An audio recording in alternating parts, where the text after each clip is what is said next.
छत्तीस आएगी, छत्तीस आएगी।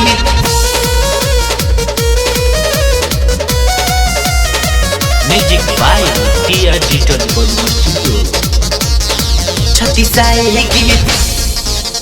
कर ले मुझसे शादी, तुझको पूरी है आजादी। अच्छा। मैंने तेरे सामने जवानी है बिछा दी, जोश में जवानी तेरी ढल जाएगी।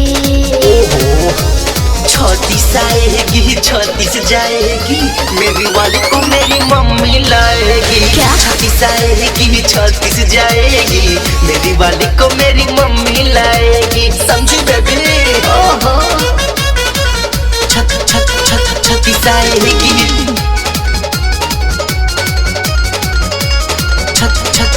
छत्तीस आएगी, छत्तीस आएगी।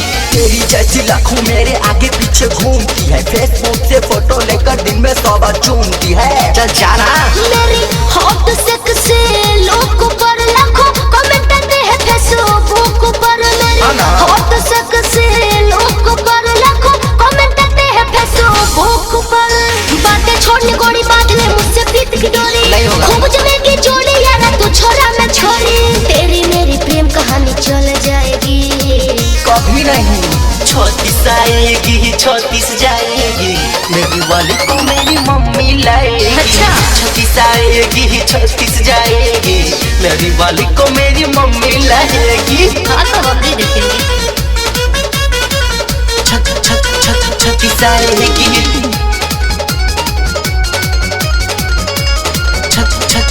छत्तीस आएगी, छत्तीस आएगी।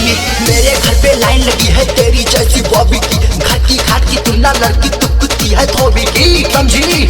क्या कमी है मेरे बागों में, ऐसा फूल न मिलेगा तुझे बागों में। क्या कमी है मेरे बागों में, ऐसा फूल न मिलेगा तुझे बागों में। बहुत कमी है। बोलने ऐसी बात बोले पल में सबक सिखा दूंगी। मैं हूँ बेटी बड़े बाप की, स्वर्ग का मजा चखा दूंगी। पंगा लेगा राहुल खल जाएगा।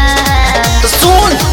छत्तीस आएगी, छत्तीस जाएगी, मेरी वाली को मेरी मम्मी लाएगी। अरे जा। छत्तीस आएगी, छत्तीस जाएगी, मेरी वाली को मेरी मम्मी लाएगी। मेरी जैसी तो नहीं ना आएगी। अरे तेरे से अच्छी आएगी। तू किस खेत की मूली? अरे बाबू जा। Presented by Team Rail।